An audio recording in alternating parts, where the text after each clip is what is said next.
বাচ্চাটা king cinema আপনারা সবাই জানেন, নামটা একটু ব্যতিক্রম আর গল্পটাও ব্যতিক্রম। ফুল অ্যাকশন মুভি। আমি এর আগে অ্যাকশন মুভি করিনি, এটা প্রথম আমার অ্যাকশন মুভি। যে অনেকে বলে না হিরো আলমের মধ্যে অনেক কিছু হবে না, আসলে একটা পরিচালক ইচ্ছে করলে যে কোনো একটা আর্টিস্টক যে কোনো ক্যারেক্টার তৈরি করতে পারে, কিন্তু আমরা কি পরিচালকরা কোনো প্রযোজকরা সাহস নেয় না যে হিরো আলমের মধ্যে হবে কি না, হিরো আলমক মানে অন্য রূপে দেখে, অন্য চোখে দেখে, তার উপর রিস্ক নেব কি না। মানে এই মানুষের ভিতরে যে ভয়, এই ভয়টা ভেঙে দেওয়ার জন্য কিন্তু আমার জীবনটা পুঁটি দেয় সংগ্রামে, যে হবে না কেন আমি করে দেখাবো। যে হিরো আলমের অনেকে বলেছিল হিরো আলমের সিনেমার টিকিট কেটে কেউ দেখবে না। আমি 3টে সিনেমা রিলিজ করেছি, 3টে সিনেমায় হলে টিকিট কেটে দর্শক দেখেছে, 10 জন দর্শক হয়েছে, তো হলে তো রিলিজ করতে পেরেছি। এইরকম সিনেমাগুলো আমি তৈরি করে দেখে দিয়েছে যে না হিরো আলমক দিয়ে সম্ভব, সিনেমা করা সম্ভব, তাক দিয়েও করা সম্ভব। একটা পরিচালক ইচ্ছে করলে আমাকে যে কোনোভাবে প্রেজেন্ট করে দর্শকদের সামনে তুলে ধরতে পারে।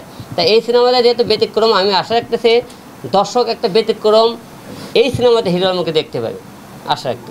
হিরো আলমের হাত ধরেই আমার মিডিয়াতে আসা, সেক্ষেত্রে মুভি করতে গিয়ে অবশ্যই আমার অভিজ্ঞতা বেড়েছে, কারণ উনি হচ্ছে অনেক সিনিয়র ব্যক্তি আমার কাছে। এর আগে ওনার কয়টা মুভি রিলিজ হয়েছে? 3টা মুভি রিলিজ হয়েছে, আর আমার এই প্রথম মুভি রিলিজ হচ্ছে বাদশা দ্য কিং। সো শুটিং করতে গিয়ে অনেক ক্ষেত্রেই আমি হিরো আলমের কাছ থেকে হেল্প পেয়েছি। সে আমাকে অভিনয় বলেন বা গানের মধ্যে কি বলে অনেক কিছুতেই সে আমাকে হেল্প করেছে।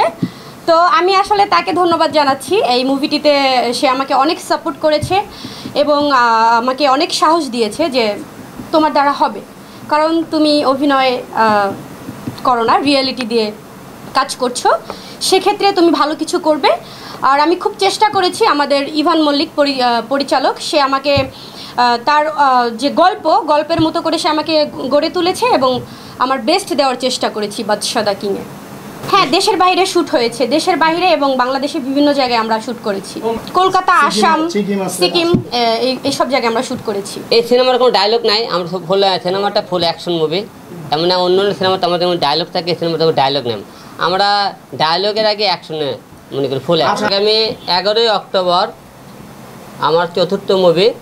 আমার প্রথম মুভি ছিল মারসক্কা, দ্বিতীয় সাহস হিরো আলম, তারপর টোকাই, তারপরে মনে করেন বাচ্চা দ্য কিং। এই সিনেমার পরিচালক হলে যে আমার পাশে ইভান মল্লিক, নতুন নবাগত একজন পরিচালক। আর এই সিনেমাতে অভিনয় করেছে আমাদের প্রখ্যাত অভিনেতা বলেন, আমাদের সবার কাছের মানুষ বলেন, আমাকে ভালোবাসার মানুষ বলেন, আমাদের সবার জনপ্রিয় একজন পরিচালক কাজী হায়াৎ স্যার এই সিনেমাতে অভিনয় করেছেন। তারপরে আছেন গাঙ্গুয়া, আছেন হলো যে চিত্রনায়ক মেহেদি, আছেন হলো চিত্রনায়িকা একা, আছে নবাগত নায়ক হিসেবে আছে রিয়ামণি, এছাড়াও আরও অনেকেই মনে করেন এখানে অভিনয় করেছেন। আশা রাখতেছি আপনারা সিনেমাটা হলে অনেক দিন পর যেহেতু হিরো আলমের সিনেমা আসতেছে, একবার হলো হলেতে দেখবেন।